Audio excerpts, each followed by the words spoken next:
Hello and welcome back to Umineko in Nikai. It's now the second day, October 5th, 1986, and the first twilight just passed.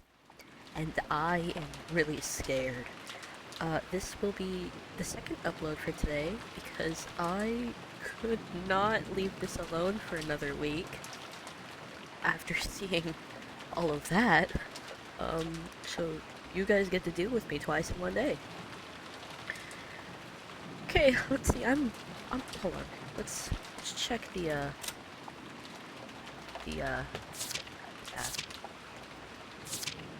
6 chosen as sacrifices.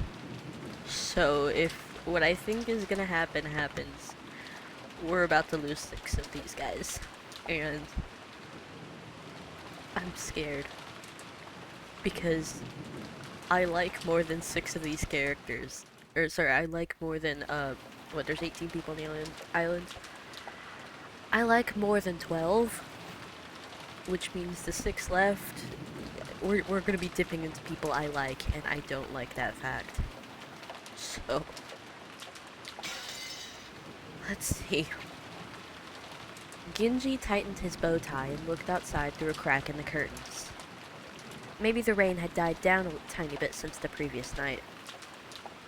But the thick rain clouds didn't seem like they'd be letting any trace of the morning sun get by. The morning was dim and far from refreshing. It seems it will last all day after all.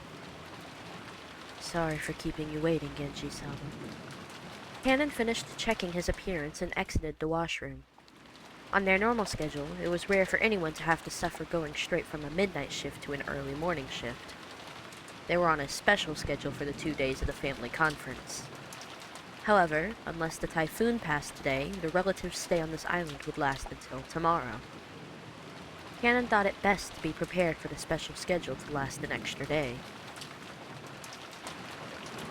The two of them left the guest house, opening their umbrellas. The rose garden had been devastated by the wind and rain on the previous night. Even though they'd spent several days making it beautiful to welcome the guests, one stormy night was enough to ruin it. How does one prepare a rose garden? Like, this genuine question. Like, how do you... Roses don't grow in a few days. But, I don't know. I'm not a flower person. I'm not a gardener. How about that? That's what I meant to say. Cannon sighed. The two headed for the mansion. They were supposed to meet up with Goda and prepare breakfast. Goda was such a perfectionist that he had probably already woken up and was probably already preparing a breakfast as exquisite and elegant as glasswork.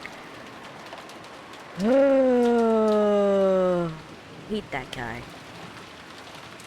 They reached the overhang by the entrance to the mansion and folded up their umbrellas. Genji took a bundle of several keys from his pocket and unlocked the front door. The Ushiromiya family mansion was the only thing on Rokinjima, so in the past they hadn't been in the habit of locking up. However, Natsuhi had ordered that the mansion be locked up from midnight to early morning.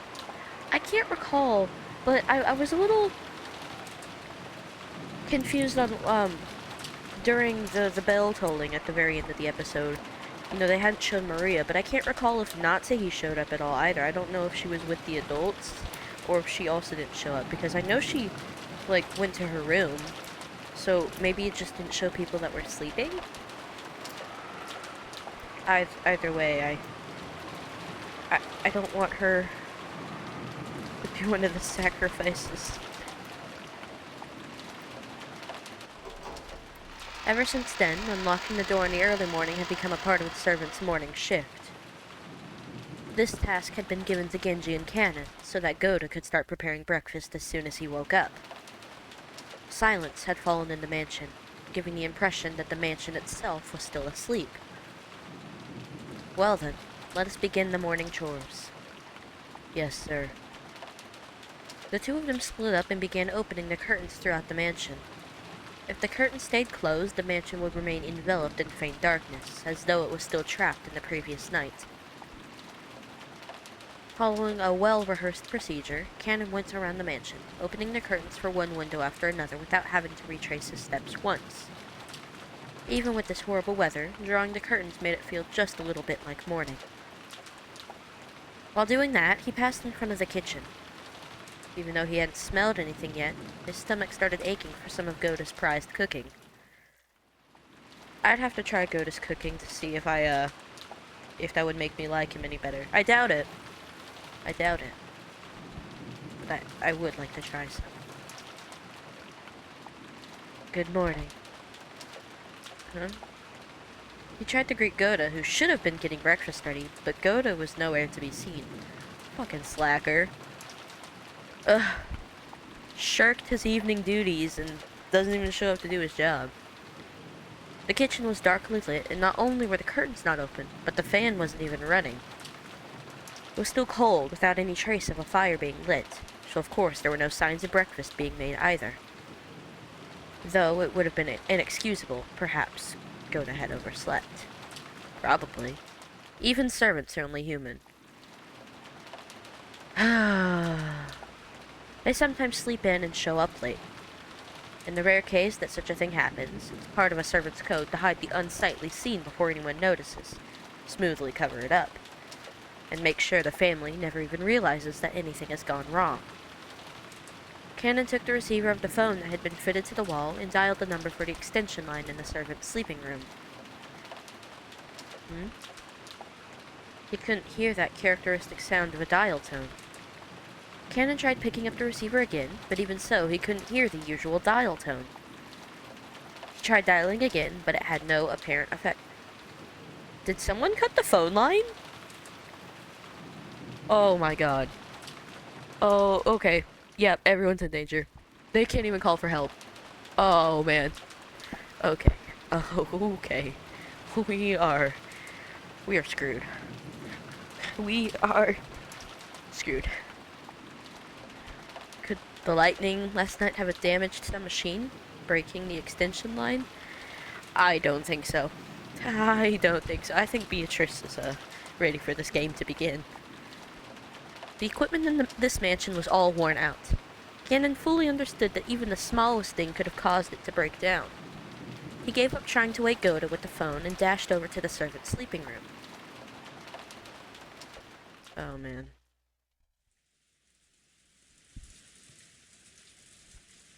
How long has it been since I stopped sleeping and started lazily staring up at the ceiling? Battler? That vague sense of awakening was part of Natsuhi. Oh, was part of Natsuhi's usual morning experience. She always slept lightly, and she couldn't sleep at all without medicine. To Natsuhi, sleep was definitely not a happy thing. When she looked outside, she saw that it was still pouring. If she hadn't sensed a tiny amount of light, she might have mistakenly thought that it was still the previous night. She herself was one of the hosts, so she mustn't wake up later than her guests. Urging herself on, she raised up her body, which still hadn't completely recovered from yesterday's weariness. No one would torment her as long as she remained inside this room. And her headache wouldn't get any worse here. This room was the only place she could find peace. Do you not sleep with your husband?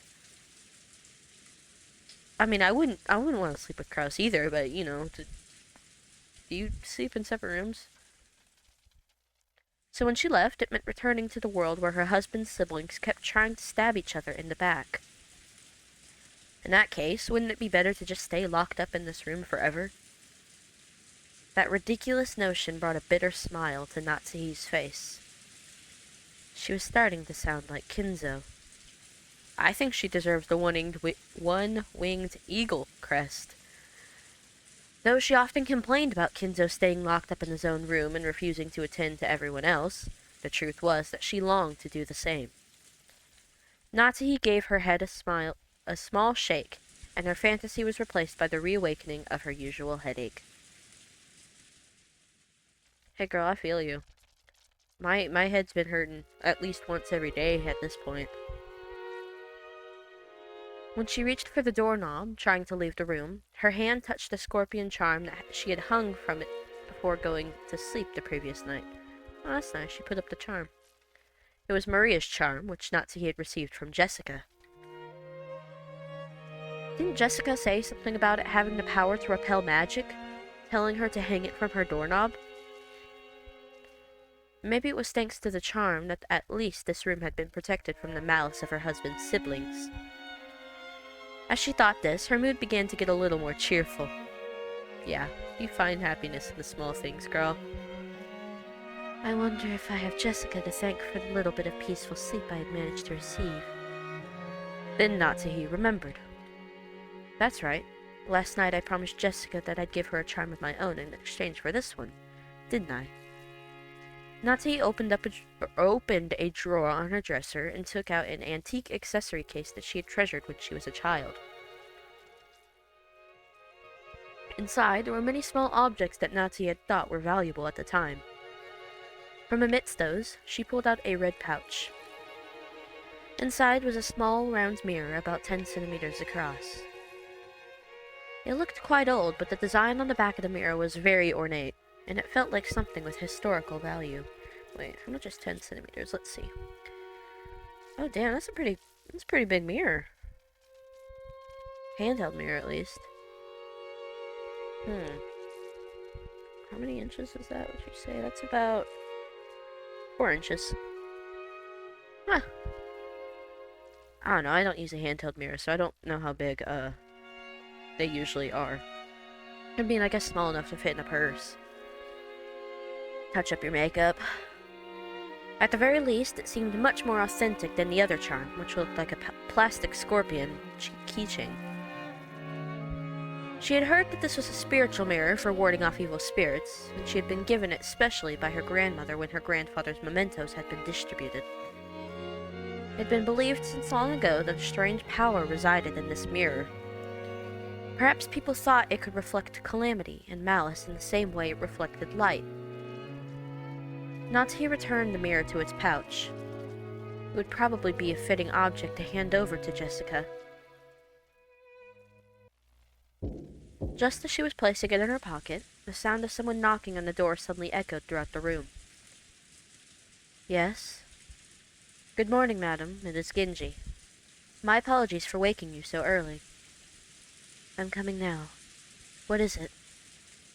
No servant had ever come to her this early in the morning, nor had they come to wake her in person. Perhaps something bad had happened. Maybe some fatal oversight had been made while preparing breakfast, something that would shame the household in front of their guests. Natsuhi took a deep breath in anticipation for whatever troubles she was about to hear of. When she opened the door, Genji once again gave her morning greeting while bowing deeply. Natsuhi tentatively responded.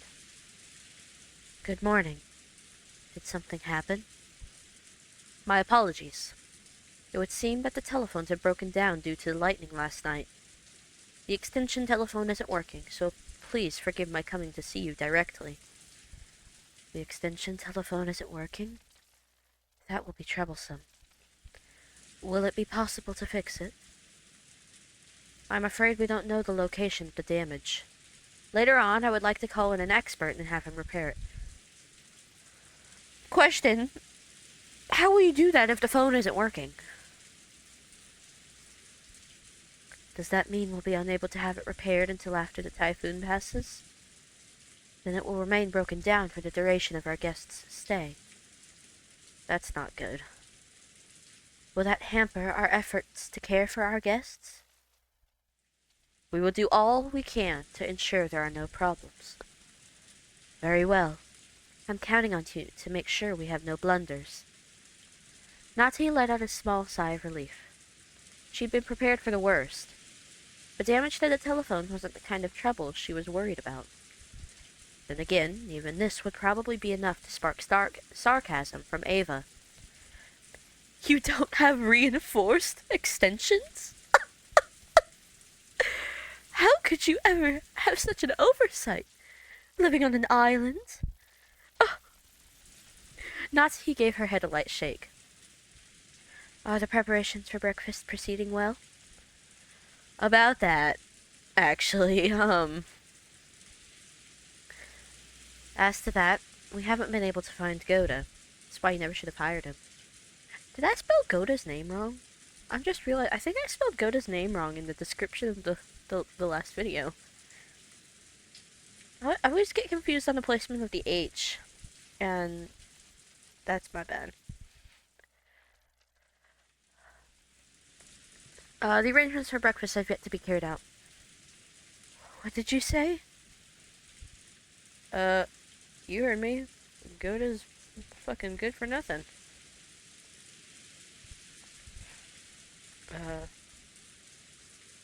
Natsuhi was indignant. To her, this was a much bigger problem than the phone's not working. And despite that, this piece of information was the part that had been postponed. Oh dear. Why did everything go well most of the time, and then came to something like this when the relatives were visiting? Natsuhi put her hand to her forehead and shook her head. SMH. Well, I suppose he slept in. At any rate, just see to it that someone hurries up and prepares breakfast. I don't care who. Natsuhi exited into the hall and turned around for a second to close the door to her room. Oh god, what is it? The creepy thing she saw there silenced her completely. It was an unpleasant sight, as though someone had dipped their fingers in a reddish-black liquid and scratched at the door around the doorknob. It was probably some sort of awful prank. Oh, I turned red. I don't like that.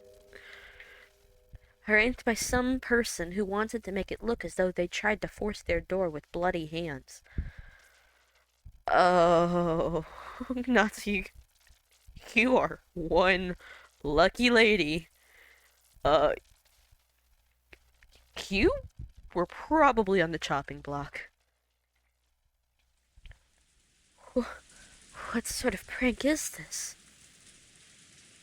How awful. I also just noticed as I came to call you. Wondering if you knew what that was. I will clean it later. Perhaps this is a vulgar joke by one of the guests. Disgusting. Truly disgusting. Who in the world would pull such a childish and disgusting prank? Natsuhi had a pretty good idea, but of course there was no proof. Oh, she's blaming Ava. So even if she pushed the issue, it would just seem as though she was making a fuss about nothing. In fact, it would surely be better to act as though she hadn't even realized that such a prank had been played on her. Oh, man.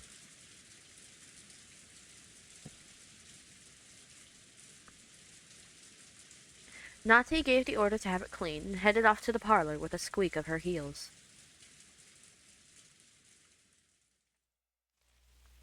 Okay. Oh, hey guys. When Natsuhi and Genji arrived in the parlor, Ava and Hideyoshi were already there. Are you going to be pleasant this morning, Ava? Or do you have something to complain about? Okay, so the people that are alive that we know of right now are Ava, Hideyoshi, Natsuhi, Genji, and Canon. So, what, that's 5 people? 1, 2, 3, 4, 5. Man. This is making me nervous, because, you know, as the count goes up and we see less and less people. Whew. I'm nervous.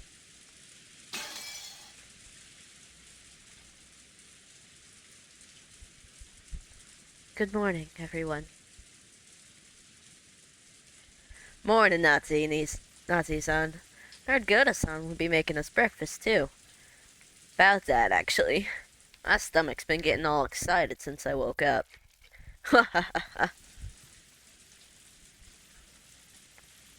After all, it seems food is all you can look forward to at the head family household. Ava. I'm pleased to see that you too are in high spirits so early in the morning, Ava-san. With a weary expression, Natsuhi returned to Ava's gaze, which was fiercely competitive despite the early hour. Then, Canon jogged in. Uh-oh. Canon, do not say anything bad. I don't think Natsuhi could take it. After bowing an apology to the relatives for running inside the mansion, he noticed Genji and told him something in a small voice. Canon, have you still not found Goda? My apologies, madam. I went all over in the inside of the mansion and the guest house, but I still haven't found him. Where in the world has he gone?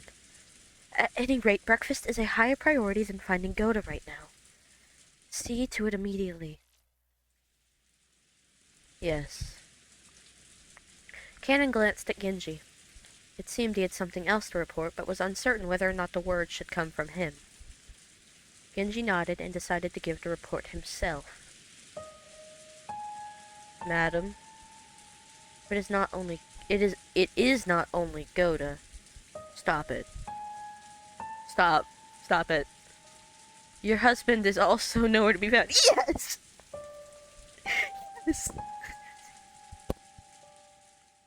I'm sorry.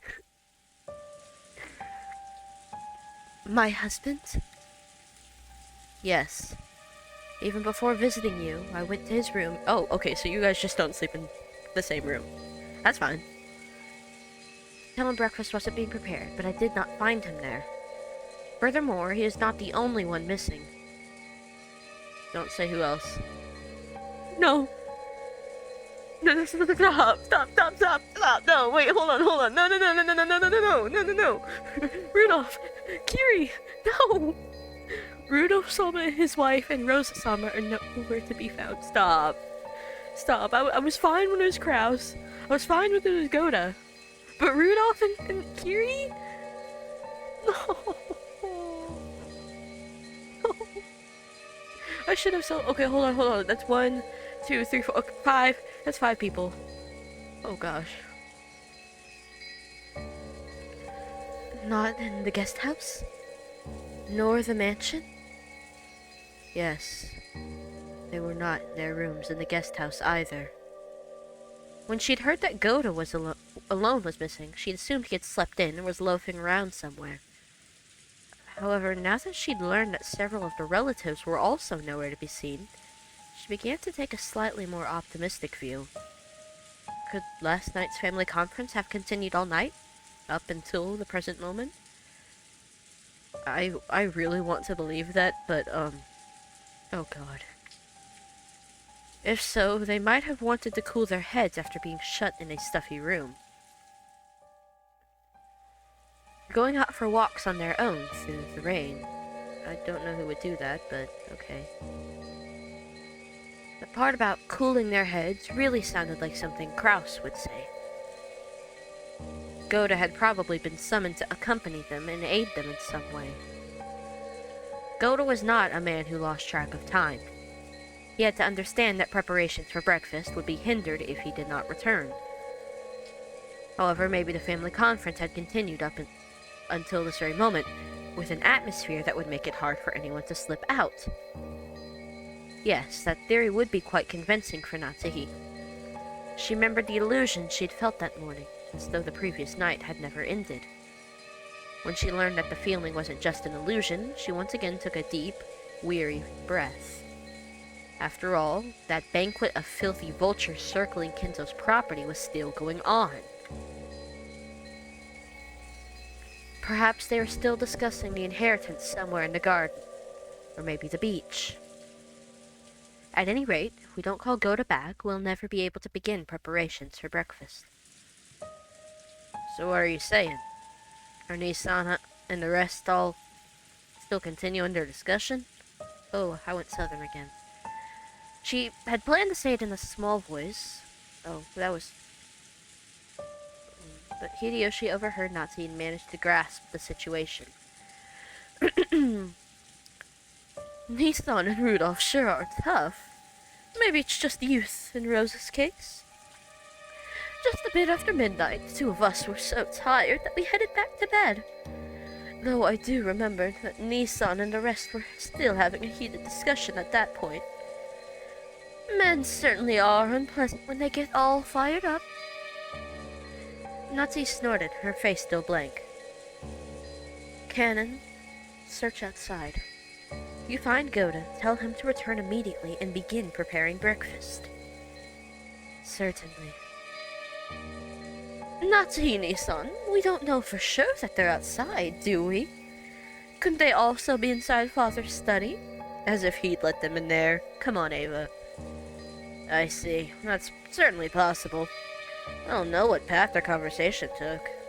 There's certainly a chance they moved to Father's study and let him in on the discussion.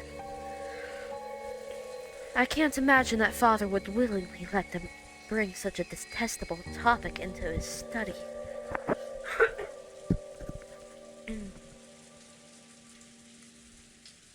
You really think so? Well then, there's nothing we can do. Is there nothing we can do? I'm sorry, Genji-san and Kana-kun, but could you search outside? It wouldn't be that strange for Nisan to suggest they go outside for a walk to cool their heads. Even in this weather, I'll go to Father's study. Who knows, they might actually be there after all. Ava-san, I couldn't ask a guest like you to exert herself so. I will go. I can also wish him a good morning while I'm at it. Oh, then I'll leave it in your hands. Though I somehow doubt he'll return your greeting. Natsuhi-san, have you always been on such good terms with Father? I don't know whether you could call it that, but I am sure that I have gained his trust as the wife of the successor to the Ushirimiya family. Then I'm sure he'll at least answer you, right? I'd like to at least have breakfast with Father. Do you think you could convince him to come down and join us? It seems that he thoroughly despises the rest of us, but I'm sure he'll listen to you if he trusts you that much. After speaking so boldly, and if you're unable to convince Father and come down alone, then I doubt you'll ever be able to claim that you've earned his trust again. Ava. Be nice. I'm not confident, but I will try. Natsuhi responded, looking discouraged. However, knowing Kinzo's temperament, she had absolutely no confidence in her ability to bring him out. Ava was clearly mocking her, confident that Natsuhi wouldn't be able to get Kinzo to come down. I hope for her sake that she does, and, she proves Ava wrong. But even so, Natsuhi would lose face if she gave up, saying it was impossible and letting Ava go instead. Ava's mean-spirited and unreasonable demand made Natsuhi clench her fists slightly. When Genji realized this, he softly spoke to her over her shoulder. Madam, please take this, if you would. And this is... Genji handed Natsuhi a sparkling gold key of ornate design. It was the key to Kinzo's study.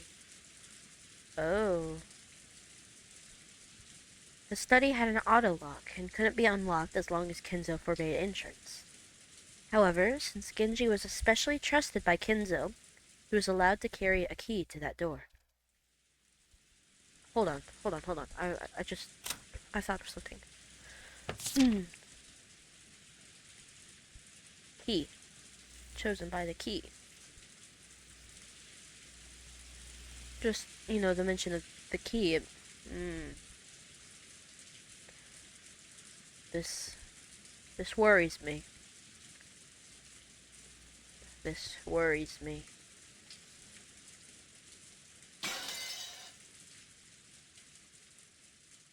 But if this key is used, won't you also receive the blame?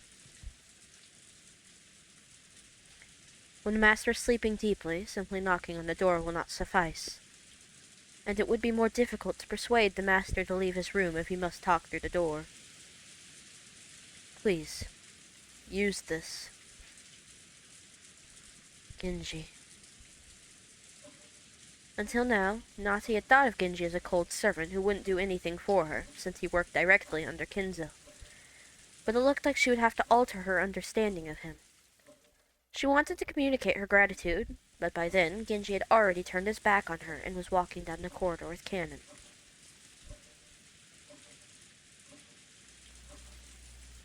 But as Natsuhi watched them go, the words directed at her from behind were sneering. Well then, you must bring father with you, okay? After all, it's his son's precious wife who's asking. I'm sure he'll listen to you.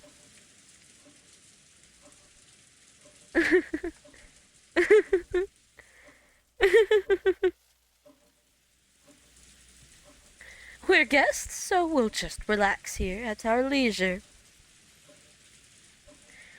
Quit it, Ava. You're taking this too far. Sorry, Natsuhi-san, but we're counting on you to deal with father. Ugh. Without answering, Natsuhi forcefully spun around on her heels and quickly left that place.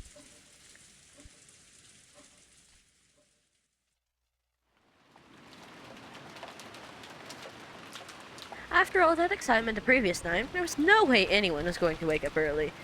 Ah, kids. George, Nikki, Jessica, and I were snoring loudly on the beds in the cousin room. But Maria, who had gone straight to bed without joining in, was completely awake. She looked so sad. As she rubbed her sleepy eyes and looked around, she was met with the loud snoring of the other three cousins. For a while, Maria had to think about what had happened. After that, she realized that her mother wasn't with her, and she quickly got lonely. Maria left the cousin room, trying to head to the room that had been arranged for her and her mother. Paying no heed to the three who were sleeping soundly, she slammed the door shut. Damn girl, okay. In response, Battler mumbled and rolled over in his sleep, but it wasn't enough to wake him up. Oh. After a while, Maria returned, once again opening the door with a lively bang. When she had left the room, her face had been sleepy, but now that she was back, she looked irritated. After that, she climbed up on Battler's bed, which happened to be the closest, and started yelling and jumping on it like it was a trampoline. Okay. Oh. Wake up! What? What? Is it an enemy raid? Surround them! After making sure I was awake, Maria moved over to George and Nikki's bed and started jumping on that too. In that manner, the three of us were all greeted with an extremely pleasant awakening. Thanks for waking us up, Maria-chan. You stopped us from sleeping in after that late night. If only you could have been a bit more gentle about it. George and son, you really are an adult. I respect it. Did you guys sleep in your clothes? Like, I can't imagine a three-piece suit and whatever Jessica's got going on it would be comfortable to sleep in. Or Battler. I mean, I'm still not over the fact. I love Battler's fit. Like, I love this outfit. I would wear this if I could. If I had it, I'd wear it. So, I mean, it'll be 7 soon. Well, it's not really a bad time to wake up. Oh.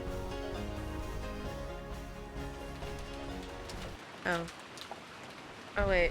No, we were having good vibes, good feelings with the music. Why did they go away?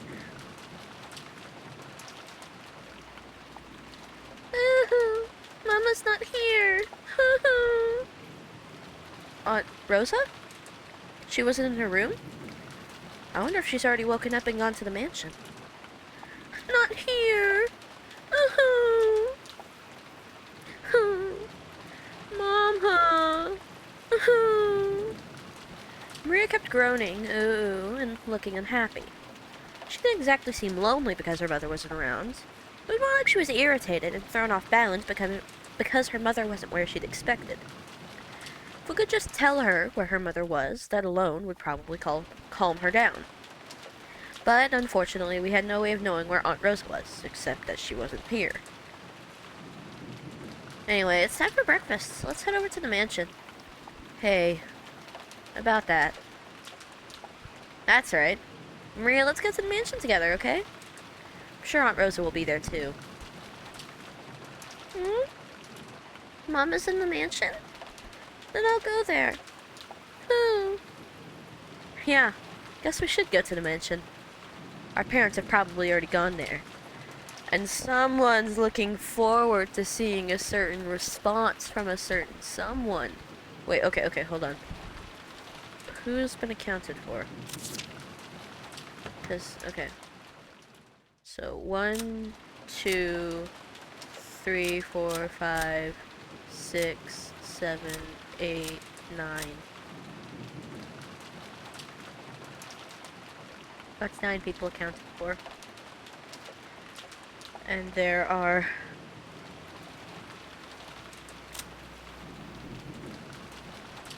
What? Oh, that was weird. Huh. I mean, there's only 3 left that could still possibly be alive. If the ones who are missing are, in fact, the ones chosen as sacrifices. Oh, man. Oh, man. I don't even want to try and hypothesize because it's gonna make me sad if I'm wrong, or sad if I'm right. Maria regained her usual composure so completely. Her earlier tantrum now seemed like a lie. We got dressed, left her room, and headed for the mansion.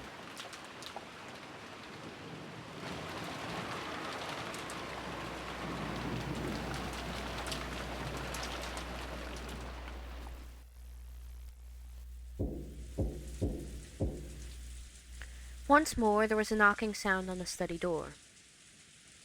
But there was no answer. He seemed to be sleeping still, and I could not wake him. If she went back downstairs and said something like that, Ava would probably be amused and triumphant. And even putting Ava aside, it was problematic that Kinzo had stayed shut away during this entire once-a-year conference, not even coming down to greet anyone. Even the family head, no, especially the family head, couldn't fail to make an appearance. I wonder if I can convince him myself? Natsuhi had readied herself and used the key that she'd borrowed from Genji to open the door. But then it swung open! Oh, and she's going in.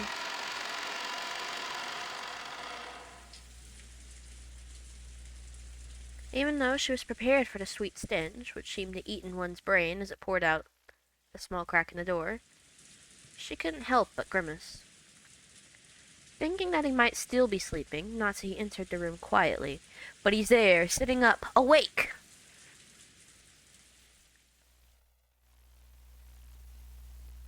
When she did, Kinzo was already awake and looking down out of the window. Oh. Oh, man. Natsuhi, baby girl, keep yourself safe. So you're awake. Good morning. How did you get in? Kinzo spoke with his back still facing her. His voice was not harsh, but calm, and Natsuhi was slightly reassured. Now, he's gonna fly into a rage in a bit. However, though he was awake, he wouldn't have ignored all that knocking if he was in a good mood. No, I think he would have. He doesn't like you guys. Natsuhi wasn't able to relax. My sincere apologies. I asked Genji-san, and he allowed me to borrow the key to the study. Huh. Genji did? My friend thought it was that important, and I have no choice but to listen. So, what business do you have with me? Well, breakfast will be ready soon, and I would greatly appreciate it if you would join us. He's not gonna like that reasoning. I'm telling you right now, he's gonna hate that reasoning. I will eat here. Have it brought here like always. But, Father, this family conference happens only once a year. Please, at least let them see your face. Go back downstairs. Are you asking me to join and as they discuss how to chew up my inheritance after I die? Well, that discussion is not happening. Not any further. Oh dear. How foolish. Let them speak of such matters as they please without me. And if that's what you call a family conference, it's hardly worth leaving my room for it. I am busy. Do not bother me. His last words carried the threat that any further questions would not be appreciated. Natsuhi realized that adding any further pleas would finally bring his wrath down upon her. She didn't look forward to facing Ava's sarcasm, but there was nothing more Natsuhi could do. Is that so? Understood. I'm sure everyone will be sorry to hear it, but I will tell them.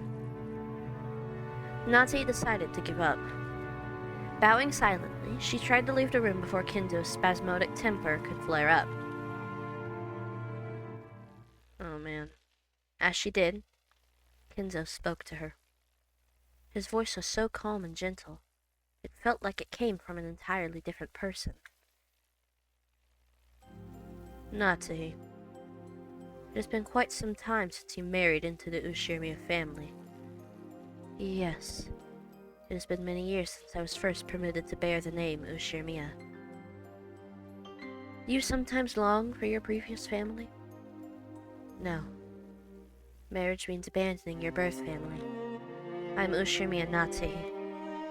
The Ushirimiya family is the only family I can come home to, the only one I am fond of. She truly wasn't exaggerating. Such was the resolve she felt whenever she applied the Ushirimiya family name to herself. And that's precisely why she was so saddened when her husband didn't treat her like an Ushirimiya, leaving her to race about in vain.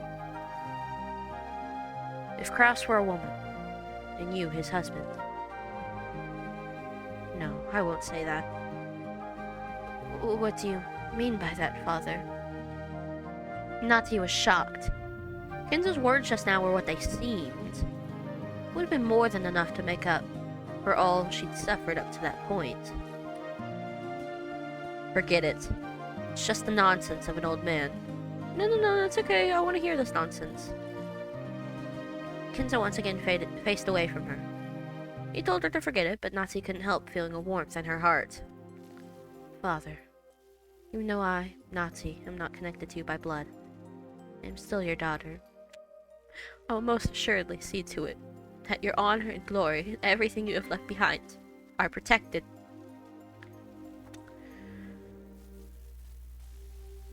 You do not have the right to wear the one-winged eagle. Why does this trip me up every time I try and say it?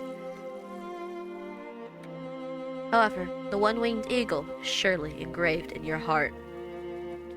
Why is this like the nicest thing Kinzo has said to anyone in this whole game so far? That is irrefutable proof that you are my blood relative, one who will inherit the glory of the Ushirimiya family.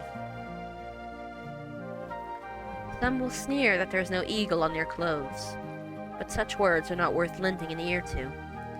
Only those who hold the eagle in their hearts are my true blood relatives. Stop! Kinzo, you can't make me feel bad for you because I haven't liked you up until this point. I now consider it an honor that you are welcomed into the Ushirimiya family. I like you better than my son. If you were a man, I'd let you inherit the stuff. Without saying anything more, Kinzo remained with his back to Natsuhi. However, Natsuhi couldn't help but feel something warm well up inside her that she hadn't felt since long ago, when she had been just a child. Natsuhi bowed silently to his back and left the room.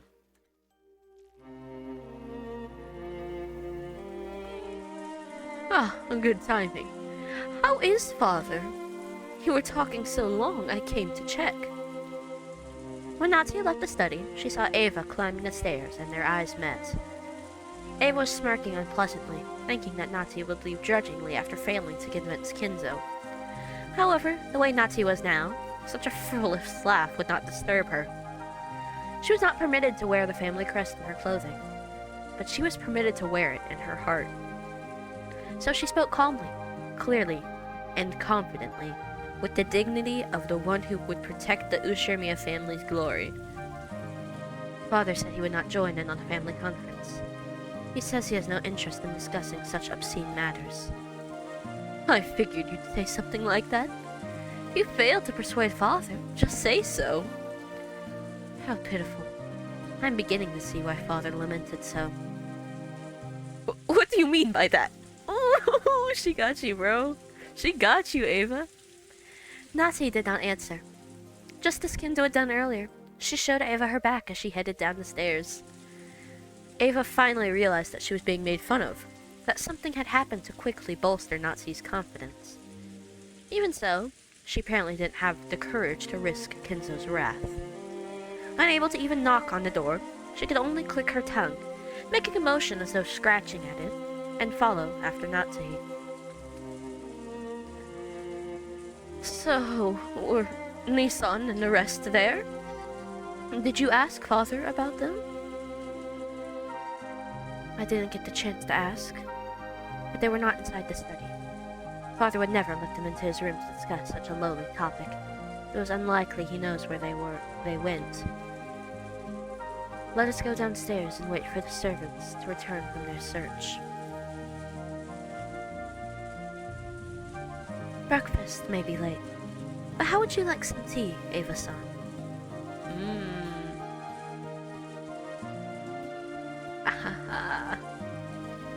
You know what?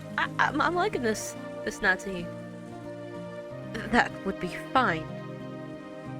Ava couldn't hide her confusion at the complete difference in Natsuhi's attitude.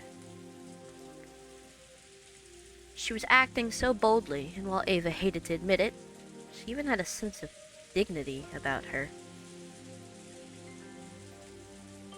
Unable to find fault with anything, Ava could only follow Natsuhi back to the parlor.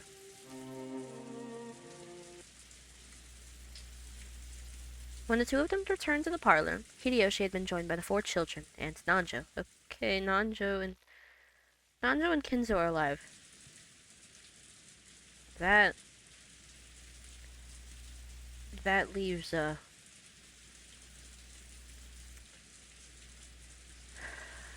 one person who's still with us. Genji, who had been talking with Hideyoshi, reported the current situation when he noticed Natsuhi had returned.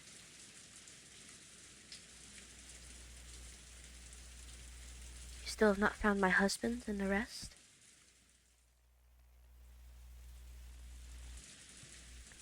Yes. My apologies. Also, Kumasawa has started preparing breakfast. Oh no. Oh no. No. Don't say that to me. Don't say that to me, man. Oh. Okay. So, Kraus, Goda, Kiri, Rudolph, Rosa, and Shannon. That's 6. And if what I'm thinking happened,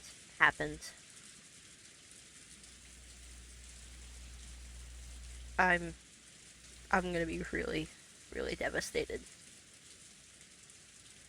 She said that she will need just a little longer. The clock read a little past 8. 8 o'clock should have been the time to start breakfast. Normally, going over that time limit would be a disgrace to the host. Cannon is now searching outside. Also, no one has seen Shannon either. Stop. Even Shannon's missing? Truly, just how many people did my husband bring with him on his little walk?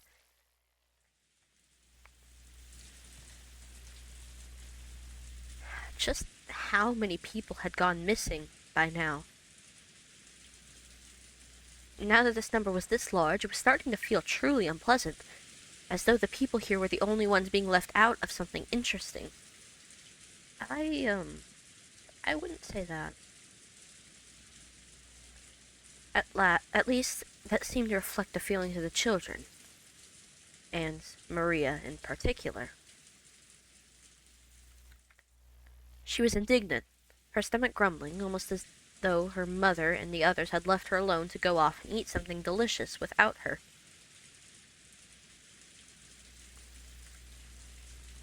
The other children were flipping through the channels on the television, trying to find a program that might interest Maria and cheer her up again. Nanjo was sitting on the sofa, gazing blissfully at the children while reading a book. It must have been a book about chess. The sound of footsteps came rushing towards them with a pitter-patter. There was only one set, so they realized before seeing who it belonged to that it was probably Cannon, not Kraus and the rest. Madam, excuse me. Judging by your appearance, you still haven't been able to find them. My apologies. I still haven't. That will be enough. You've worked hard. She didn't know where they were, but they had to be somewhere on this island. They hadn't had a thing to eat since the previous night, so their stomachs must be growling by now. They'd probably come plodding back of their own accord before long.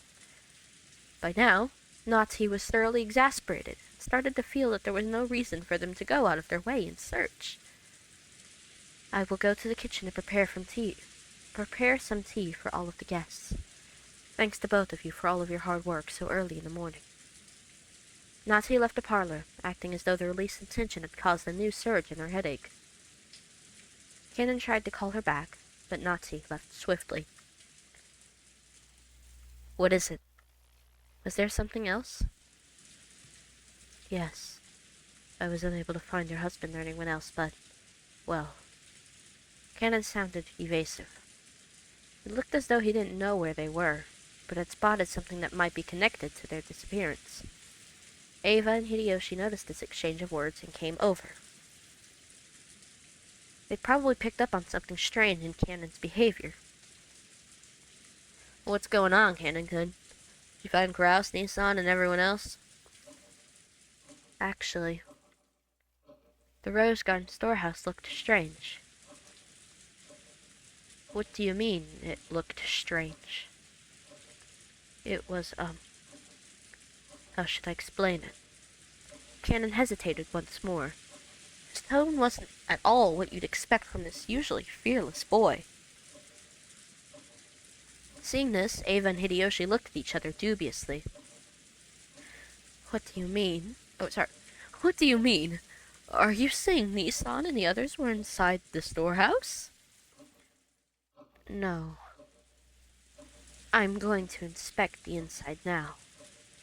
I just now came back to get the key, but... I don't really get it, but it sounds like we've just gotta look around inside it. Where's the key to that storehouse? It is in the servant room. Let us check inside the storehouse at once. Cannon dashed off to the servant room and returned with the key. Genji left the parlor, saying that he would go check, but then Ava and Hideyoshi followed after him.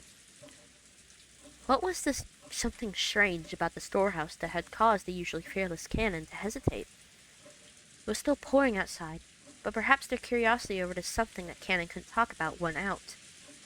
While the children made a big fuss watching television, Cannon and the rest dashed over to the entrance. I'm doing a lot of dashing.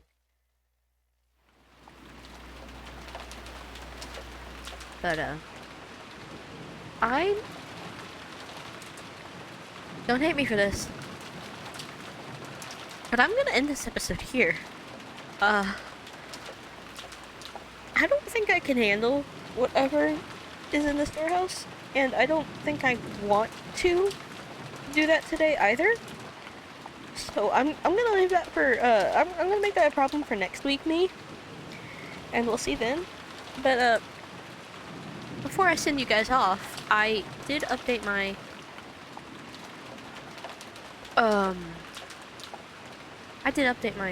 tier list. So we'll go and look at that real quick. So here is my updated tier list. As you can see, I've moved Natsuhi up to S tier, because I actually really do enjoy her. And Rosa's been moved down to C tier, and Genji's been moved up to B tier. All of this is, due to the events that have happened in the past few episodes. And I just... I don't know, I'm really enjoying this game. I'm glad that I finally actually gotten into it and have been able to progress, because I noticed when I was editing last episode, when I showed my Steam achievements, it shows that I got the first achievement for starting the game in 2022.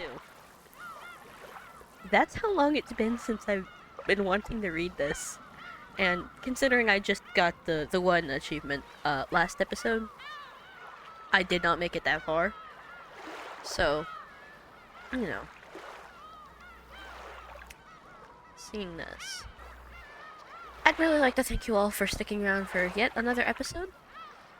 I hope you enjoyed it. And we're gonna find out what's in the storehouse next time. Thanks for watching. Bye!